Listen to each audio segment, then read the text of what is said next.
Bem, bom dia às pessoas aqui presentes. Eu queria cumprimentar os meus colegas da mesa, na pessoa do senador Cristóvão Buarque, a quem, desde os meus tempos de estudante na Universidade Federal de Pernambuco, eu sou um fã seu há muito tempo, e tem nos ajudado a compreender essa indignação, com a condição ou a falta da condição humana de algumas pessoas. Professora Ida, conhecida e professora minha lá da Universidade Federal de Pernambuco, professor José Geraldo e a professora Salete. Bem, eu vou falar do lugar de quem está também indignado, e extremamente desconfortável numa posição de um gestor de educação de jovens e adultos que lida, que tem tentado conduzir da forma mais adequada e melhor possível um dos grandes programas de alfabetização do mundo. Eu acho que o Brasil alfabetizado hoje, ele apesar de todas as suas dificuldades, ele é uma referência mundial, numa perspectiva de alfabetização, e concordar com muitas das coisas que já foram ditas aqui pelos meus antecessores. Primeiro, pela invisibilidade do tema, que ainda é enorme. E, olha, essa invisibilidade ela vai para muito além da alfabetização. Eu acho até que a gente consegue compreender, ou se indignar mais claramente com o número de 13,8 milhões, 13,2 milhões de pessoas não alfabetizadas. Isso, a senhora aumentou ainda mais a minha carga quando botou os 40 milhões de pessoas. Essas 40 milhões são pessoas, sim, que não têm o ensino, os 4 primeiros anos do ensino fundamental. Tá certo? Então, essa é uma coisa que nos preocupa bastante.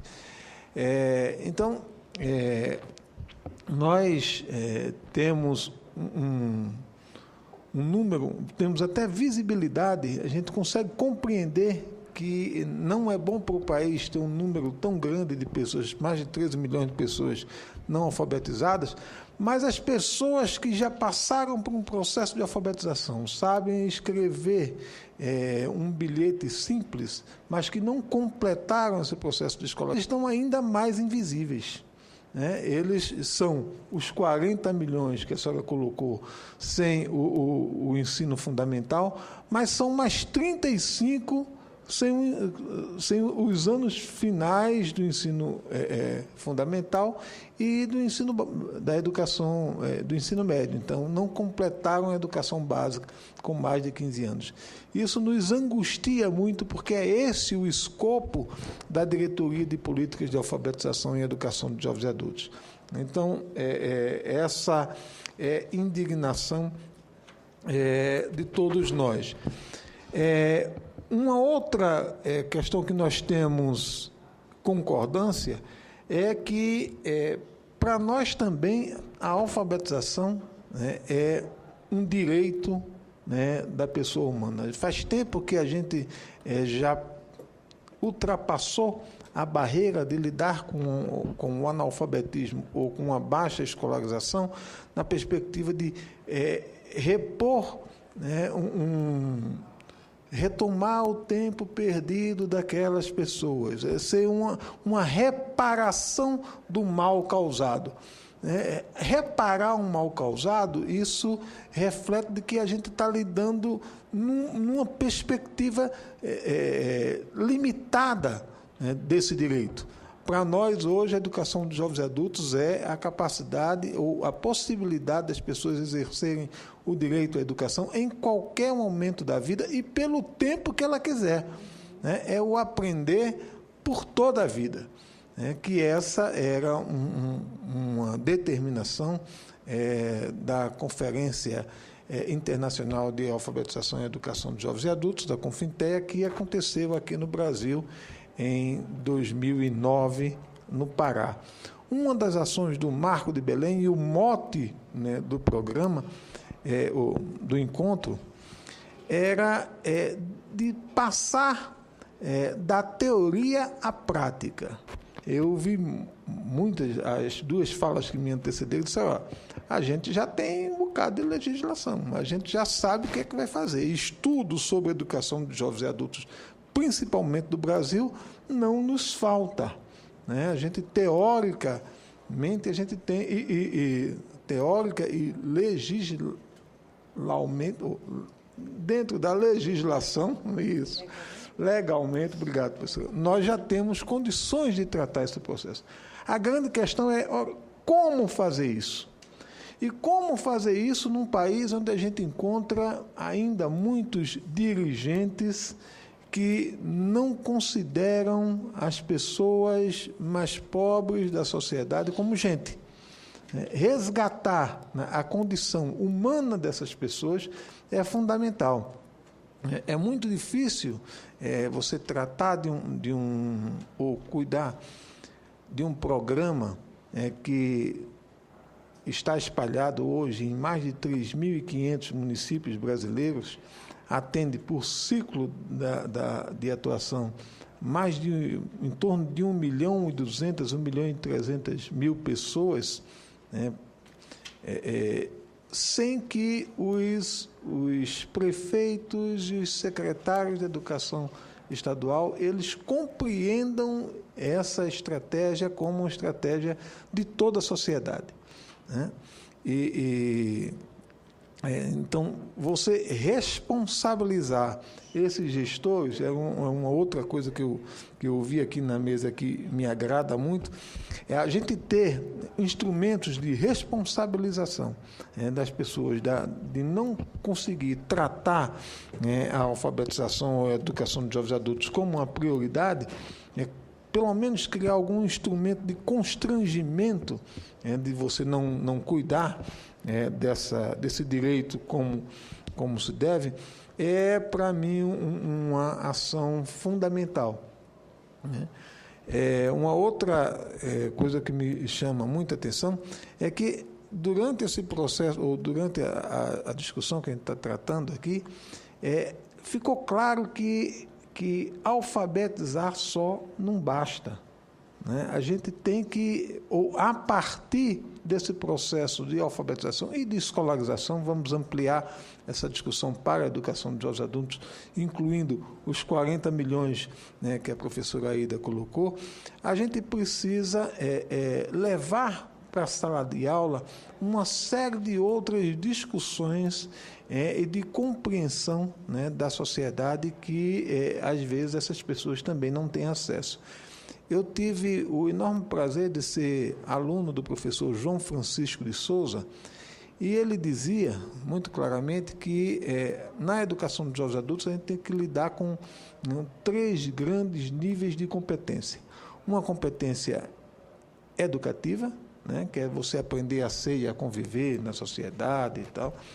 Uma competência instrumental, e que essa era o papel da escola, fazer com que as pessoas saibam ler bem, escrever bem, contar bem, né, e buscar informação onde ela esteja, mas principalmente uma competência instrumental, ou operacional, desculpe, que é saber o que é que a gente vai fazer com aquilo que está aprendendo. Para que é que serve isso? Em outras palavras, é dar significância ao processo de aprendizado.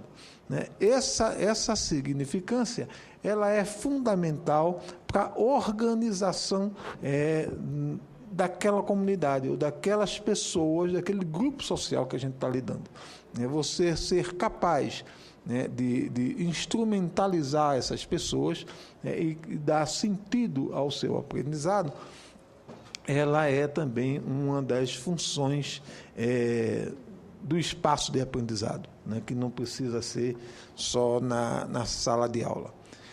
Então, o nosso incômodo enquanto gestor, né, de um programa de alfabetização, e aqui nós compreendemos o programa de alfabetização como parte integrante de uma política mais ampla de educação de jovens e adultos, nessa perspectiva da garantia do direito de aprender ao longo da vida, e é por isso que a gente tem criado instrumentos e ações para que as pessoas entrem no programa Brasil Alfabetizado, mas que continuem no processo de escolarização na educação de jovens e adultos, inclusive com articulação com o mundo do trabalho, porque sem falar com adultos, sem tocar nessa questão da qualificação profissional, ou pelo menos numa discussão sobre a trabalhabilidade, ela é uma questão